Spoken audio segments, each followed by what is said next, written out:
semuanya, Assalamualaikum warahmatullahi wabarakatuh. Kembali lagi bersama kita di Bincang-Bincang Sastra. Nah, kali ini Bincang-Bincang Sastra akan membahas topik seputar psikologi sastra. Nah, psikologi sastra ini nantinya kita akan mengambil penelitian atau artikel nih ya, kalau dari kajian psikologi sastra gitu.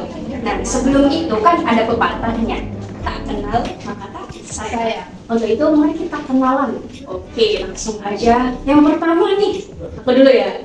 Oke, aku dulu. Boleh. Oke, nama aku Meliana Bagian Soleha dengan NIM 21021040211. Nah, yang di sebelah aku ini ada mas-mas ganteng nih. Mas ganteng. Oke. Namaku Muhammad Krisna Octavian dengan NIM 21021040236.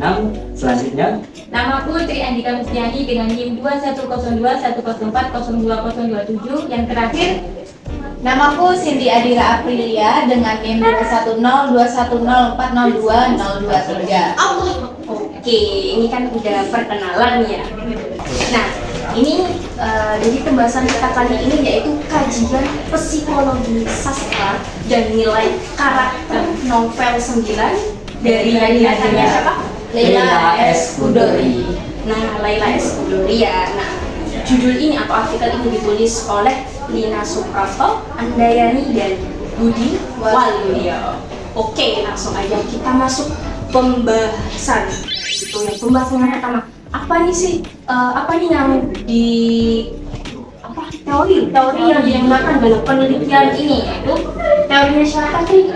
teori Sigmund Freud. Dalam teori psikoanalisis yaitu ada 3. Yang pertama ego, ID, dan super ego. Yang ID ini adalah bagian bawah sadar yang berisi dorongan-dorongan, nafsu, dan insting. Yang kedua adalah ego, bagian yang berusaha menjembatani antara ID, kebutuhan realitas, dan nilai-nilai sosial. Yang terakhir ada super ego, yaitu aspek moral yang berisi aturan-aturan internal dan norma-norma yang dipelajari. Oke, langsung aja nih ya.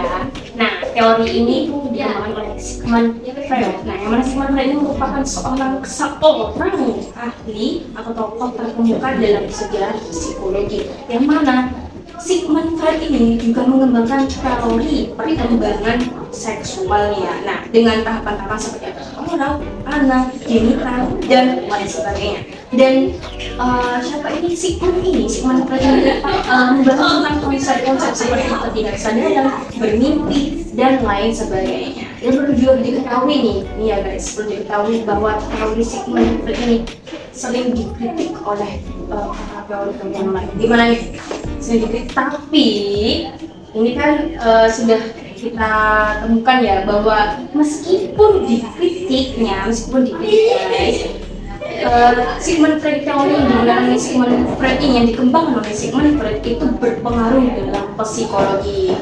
Untuk itu seperti kajian yang akan kita akan paparkan oleh tim dari kelompok 5. Nah, kita kelompok 5 guys, kelompok 5. Oke, langsung aja nih pembahasan selanjutnya yaitu tentang apa sih metode yang digunakan dalam penelitian ini. Nah, metode ada metode deskriptif, terus banyak ya kan. Nah, yaitu langsung aja kita dengarkan ya, dengarkan Mbak cantik, waduh, Mbak Nadine Amiza. Malu nih. Jadi teman-teman, metode penelitian yang digunakan pada kajian psikologi sastra novel 9 dari Nadira karya Leli S. Kudori ini menggunakan analisis dokumen berupa studi pustaka yang seperti yang kita tahu bahwa analisis studi pustaka itu merupakan analisis yang digunakan oleh peneliti yang ia harus mendapatkan sumber-sumber bacaan baik dari buku maupun artikel dan atau sumber bacaan lainnya yang digunakan untuk mengkaji suatu penelitian ya, seperti itu. Lalu bentuk penelitian ini tidak lain dan tidak bukan yaitu deskriptif kualitatif. Nah, yang berupa penggambaran dari suatu keadaan tertentu dengan metode interaktif. Dan metode interaktif yang digunakan ini untuk menelaah isi dari suatu dokumen yang tidak lain tidak bukan yaitu dokumennya yaitu novel yang berjudul 9 dari Nadira karya Laila S. Chudori, seperti itu. Selanjutnya Apa nih selanjutnya, ada apa Mas Krisna? Sumber data yang digunakan. oh sumber datanya. Ya, sumber data yang digunakan dalam penelitian ini itu berupa dokumen dan informan. Sumber data dokumen dalam penelitian ini itu ya novel 9 dari Nadira karya Laila S. Chudori. Yang berupa novel tersebut yang diterbitkan oleh Gramedia Pada tahun tahun 2009. sudah makan sudah. Novel ini itu berkisar 270 halaman. 75 atau 70 nih? 270. Oh 70, saya kira 270. Banyak juga. Lanjut ya. Itu sumber data informannya itu guru-guru yang relevansi novel tersebut dalam pembelajaran di SMA. Contohnya guru-guru itu seperti Ibu Septi, Anayu dari SPD, Dr. Andes Agus Sutiono, dan Ibu Husnul SPD. Selanjutnya pengambilan sampel dalam penelitian ini itu menggunakan purposive sampling. Purposive sampling. Oke. Sampel dalam penelitian ini itu 9 novel 9 dari Nadira karya Laila S. Chudori ini peneliti menggunakan pertimbangan berdasarkan konsep teoritis dan keinginan pengetahuan pribadi dan karakteristik empiris.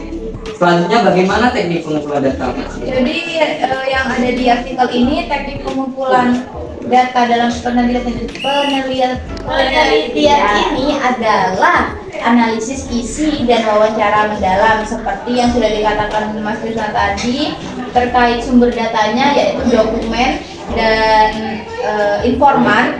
Nah, dokumennya itu ini analisis isinya. Jadi si dokumen itu dianalisis isinya dan informannya itu didapati dari wawancara mendalam itu. Nah, analisis isi ini yaitu mencatat dokumen atau arsip yang berkaitan dengan tujuan penelitian tersebut. Sedangkan kalau wawancara dengan informan itu dilakukan untuk mendapat data yang tidak bisa diperoleh melalui analisis itu sendiri. Jadi itu tadi tentang metode penelitian pada artikel ini. Terus apa ada lagi nih di metode? Udah ada itu. Oh, udah selesai. Nah, triangulasi. Oh iya. Untuk triangulasi. Oke, triangulasinya. Dalam penelitian ini tuh ada triangulasi sumber data dan triangulasi sumber dan triangulasi metode. Oke. Triangulasi metode ini berasal dari wawancara terhadap informan yang saya sebutkan tadi, yaitu guru tentang relevansi novel 9 dari Nadira karya Laila S. Chudori yang terdiri dari Ibu Septi Anayugani SPD, Dr. Andes Agus Sutiono, dan Ibu Husnul Hadi SPD. Ketiga guru tersebut itu merupakan guru bahasa dan sastra Indonesia di salah satu SMA di Surakarta, yaitu SMA Negeri 6 Surakarta. Sementara itu, triangulasi sumber berasal dari analisis. Analisis apa nih? Konflik batin yang pastinya. Batin dan fungsinya. Referensi dalam pembelajaran bahasa dan sastra Indonesia. Oke. Nih, udah tahu nih ya dari apa yang digunakan, kemudian metode apa nih yang sudah digunakan langsung dijelaskan oleh kakak-kakak cantik nih sama mas ganteng ini ya satu soalnya. Nah, langsung aja nih hasil kita langsung masuk ke hasil penelitian dan pembahasan dalam penelitian ini ya. Yang pertama hasil penelitian ini ada apa nih? Tentunya ada tadi sudah di-spill nih sama Mas Krisna, ada konflik batin. Nah, konflik batinnya gimana nih batin? Nah, aspek psikologi sastra dalam novel 9 dari Nadira akan diteliti oleh psikologi dari tokoh-tokoh dalam cerita tersebut dengan menganalisis perwatakan yang digambarkan. Nah, yang pertama ada kematian sang ibu menjadi pukulan besar bagi Nadira. Kematian sang ibu menjadi pukulan besar bagi Nadira. Dalam hal ini, ID dalam diri Nadira mengatakan bahwa Nadira belum siap ditinggal oleh sang ibu. Untuk ego di dalam diri Nadira mencoba merealisasikan ID tersebut dengan tindakan mengikhlaskan kepergian sang ibu. Untuk super egonya di dalam diri Nadira menganggap bahwa tindakan yang dilakukan oleh Nadira sudah benar karena menganggap bahwa ibunya akan suka bila dalam pemakamannya dihiasi dengan bunga seruni putih. Oh, berarti ada, iya, ya sedikit apa ya, sedih lah, tapi ini sih menarik ini ya. Ya, lanjut. Terus kemudian ada apa nih? Selanjutnya ada penolakan Nadira terhadap air susu Kemala. Nah, ID di dalam diri Kemala mengatakan bahwa dia ingin sekali menyusui Nadira dalam keadaan apapun. Untuk ego dalam diri Kemala mencoba untuk merealisasikan dengan menggendong Nadira. Dan untuk super ego dalam diri Kemala mengatakan bahwa tindakan tersebut sudah benar dengan cara menggendong Nadira. Itu berarti bahwa Kemala menunjukkan kasih sayangnya kepada Nadira. Oh, lanjut nih. Ini menarik guys, menarik. Lanjut Mbak Tri ya, Mbak Tri. Yang selanjutnya ada kekecewaan. Salah. Oh, maaf, ini ada sedikit ini ya, typo. Oke. Selanjutnya yaitu rasa bersalah Nina kepada istrinya. Nah, ID dalam diri Nina mengatakan bahwa dia malu dan takut mengakui akan kesalahan yang dilakukan kepada ibunya. Untuk ego dalam diri Nina mencoba menyembunyikan kesalahan yang pernah dibuat. Dan yang terakhir yaitu super ego dalam diri mengatakan bahwa tindakan itu salah. Seharusnya dia meminta maaf kepada ibunya dan mengatakan kebenaran akan Nina tidak mempunyai beban dan rasa bersalah dalam hidupnya. Oke. Nah, lanjutnya konflik batinnya. Nah, konflik batin di kajian psikologi karya sastra dari novel berjudul Jilan dari Nadira yang Bangla Sudori ini. Konflik batin selanjutnya yaitu Nina ya. Tokoh Nina ini merasa selalu bertanggung jawab atas apa yang terjadi terhadap kedua adiknya. Nah, yang mana ID dalam diri Nina ini mengatakan bahwa dia itu memiliki rasa tanggung jawab yang lebih besar terhadap kedua adiknya karena Nina ini termasuk anak sulungan. Ego dalam diri Nina ini mencoba mengambil alih semuanya guys, mengambil alih semua yang dilakukan oleh kedua adiknya, bahkan pada saat adiknya berbuat salah. Nah, kemudian super egonya apa sih? Nah, super egonya dalam diri Nina ini mengatakan bahwa tindakan yang dilakukan Nina itu sudah benar sehingga mampu mendorong ID dan ego dari Nina.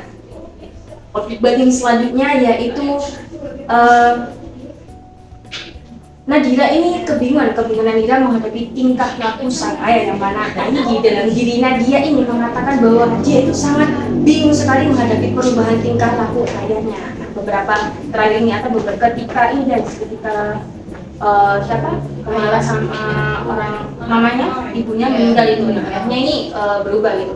Kemudian dalam ininya ego diri Nadira ini mengatakan bahwa dia harus memberitahu kakaknya. Jadi begitu super ego dalam konflik batin ini yaitu diri Nadira ini mengatakan bahwa tindakan itu yang dilakukan dia itu sudah benar dengan memberitahu kakaknya. Nah, lanjut yaitu yang mana dendam, ini ada dendam Nadira terhadap Nina.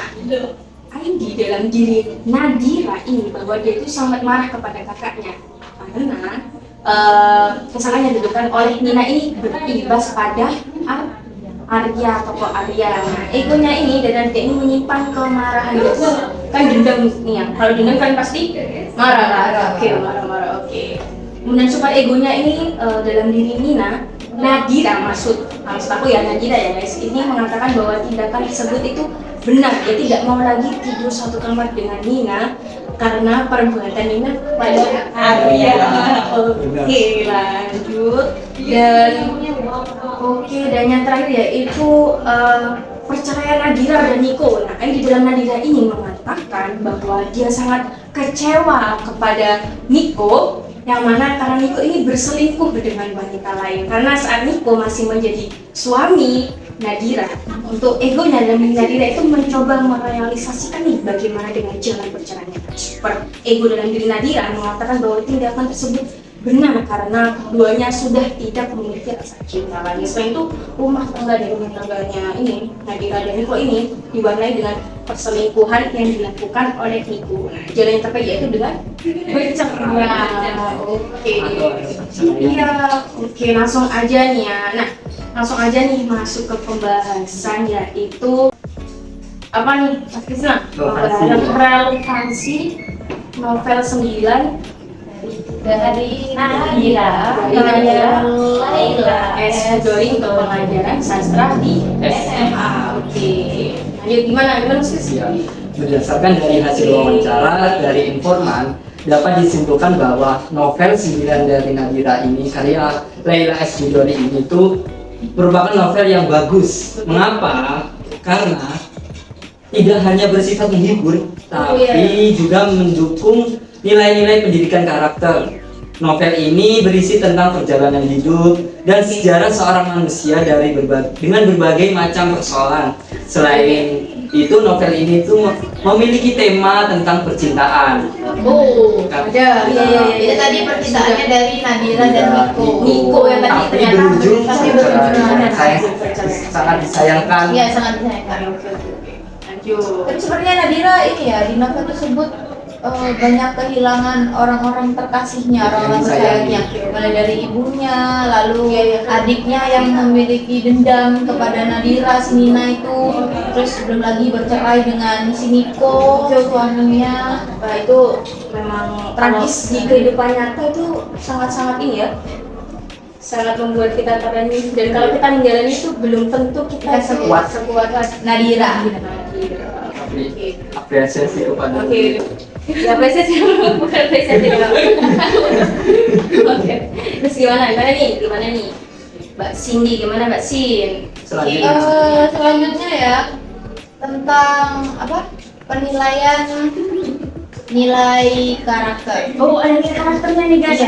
Jadi seperti yang sudah disebutkan di artikel, sebenarnya tuh teman-teman di artikel ini disebutkan karakter-karakter yang terdapat pada Nadira yaitu cukup banyak tadi, yaitu ada tanggung jawab, rasa peduli, lalu peduli sosial, jujur, ya terus sabar dan lain sebagainya tadi itu. Nah, pada karakter ini pada karakter tersebut pada guru-guru SMA itu biasanya dapat dilakukan penanaman nilai karakter. Nah, itu bisa guru lakukan melalui kegiatan pembelajaran sastra khususnya novel. Jadi bisa saja novel ini dijadikan untuk sebuah seperti pembelajaran, seperti contoh kehidupan yang disajikan motivasi disajikan kepada siswa-siswanya, yaitu terkait bagaimana si tokoh Nadira ini menghadapi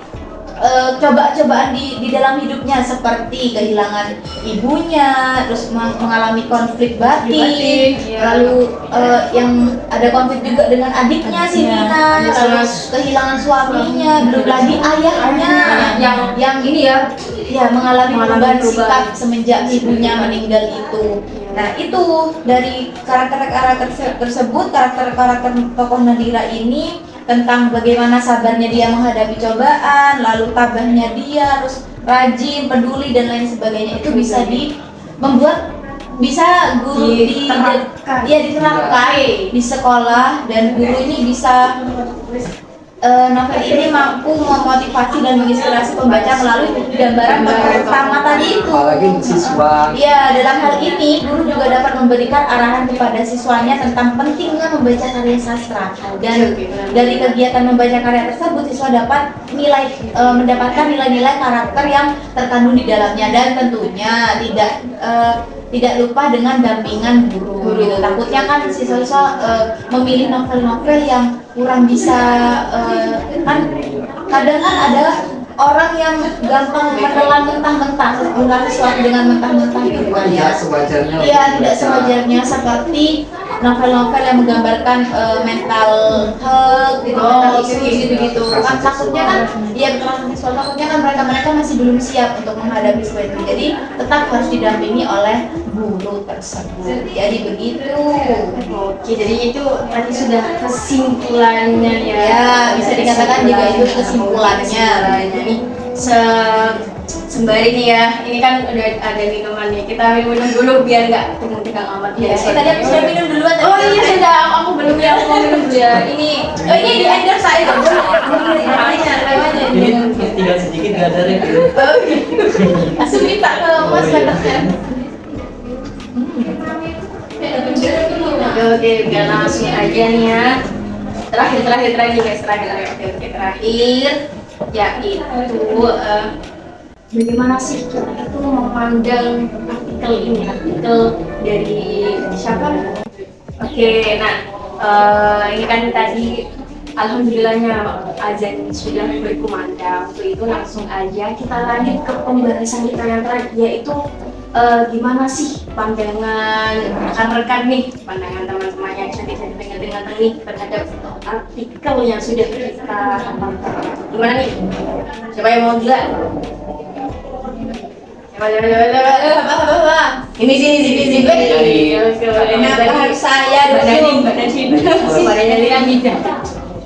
Kalau ditanyakan pandangan saya terkait artikel ini cukup lengkap membahas tentang, maksud saya kajian psikologi sastra dalam artikel ini cukup lengkap karena di sana sudah sangat dijelaskan, metode penelitiannya juga sudah sangat jelas, bagaimana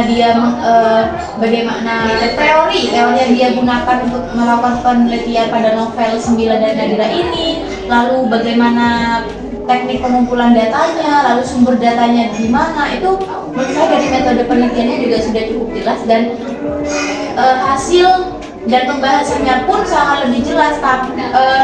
Di situ digunakan sudah disebutkan secara detail dari karakter si Nadira, lalu konflik batinnya. Intinya para penulis artikel ini menjelaskan secara rinci, jadi hasil dan pembahasannya itu tidak gantung gitu.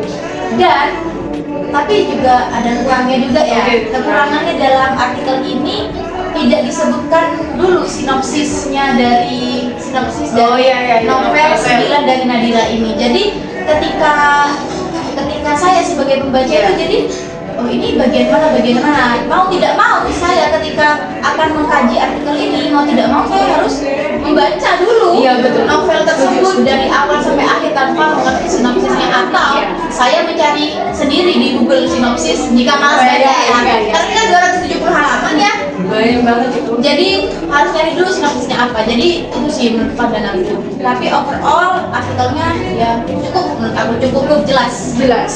Oke, lanjut nih. Coba. Psikologi sastra ini membantu kita memahami karakter-karakter dalam novel dengan lebih mendalam. Oke, gimana nih mendalamnya? Menganalisis motivasi, konflik internal, dan perkembangan emosional.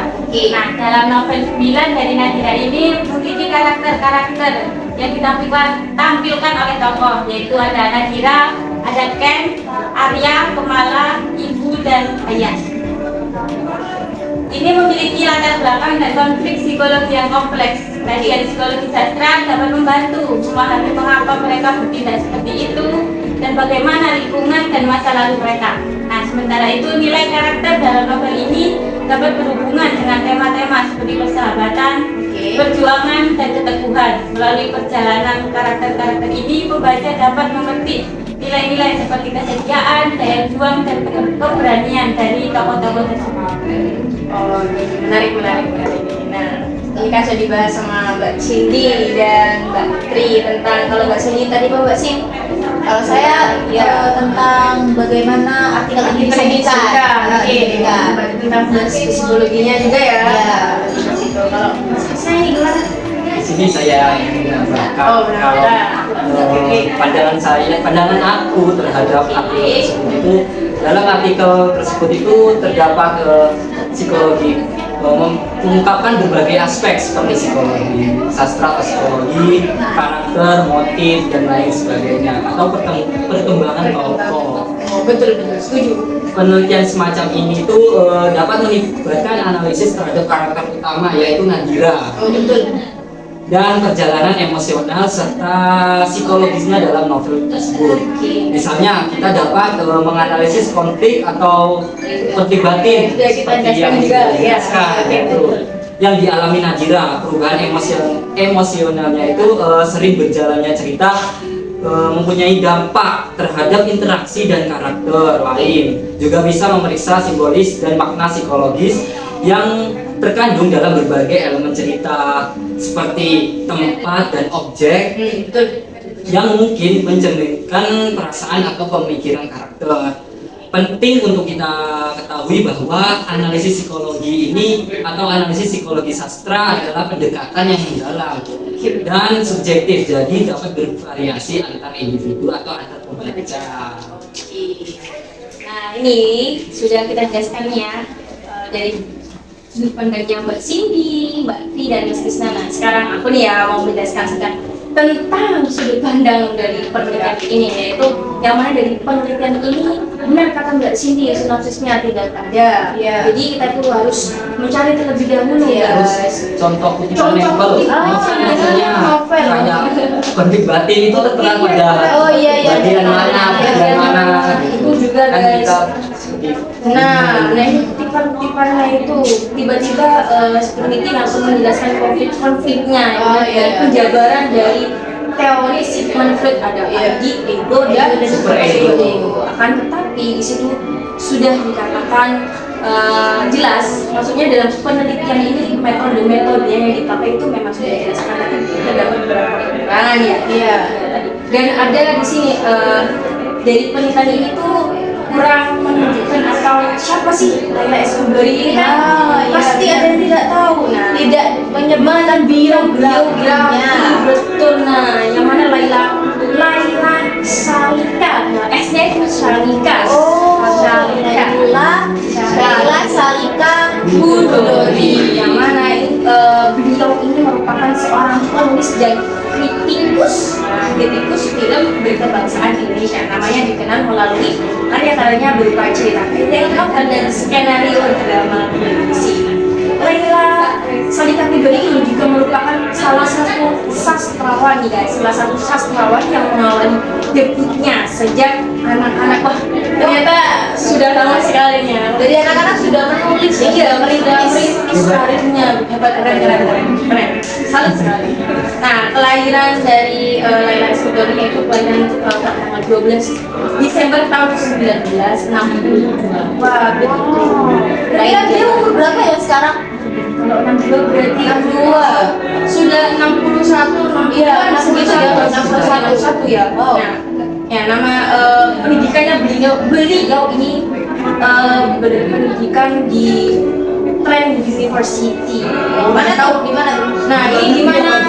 Di Person College UAC atau private school gitu di luar negeri. Di tahun 1988 loh ini sudah di luar negeri. Wow. Perempuan lagi? Perempuan. kita masih belum lahir. Ya iya dong. Belum. Sebenarnya ayah dan ibu saya belum bertemu itu. Oke, Laila Escoubari ini juga mempunyai penghargaan sastra dari penghargaan sastra Badan Bahasa Indonesia. Juga gitu. Nah, saya juga setuju dengan pendapat Mas Krisna tadi, yang mana dalam pandangan terhadap kajian psikologi sastra dari penelitian ini, yaitu nilai karakter dalam novel ini akan subjektif, jadi tergantung pada perspektif masing-masing kepada pembaca maksud saya. Beberapa mungkin lebih menekankan pada aspek psikologis gitu ya, sementara yang lain lebih fokus pada pesan moral dan nilai karakter. Jadi ini kan penelitiannya orang lain ya, jadi tergantung subjektivitas. Kalau kita yang meneliti juga pasti beda. Karena hit of author.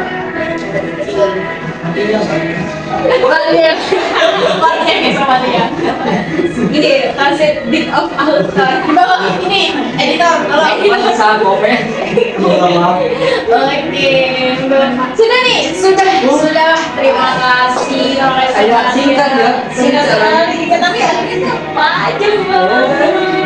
Tidak terasa. Tidak terasa. Oke. Untuk itu cukup sekian dari podcast kami, podcast Bincang Sastra dari kelompok 5.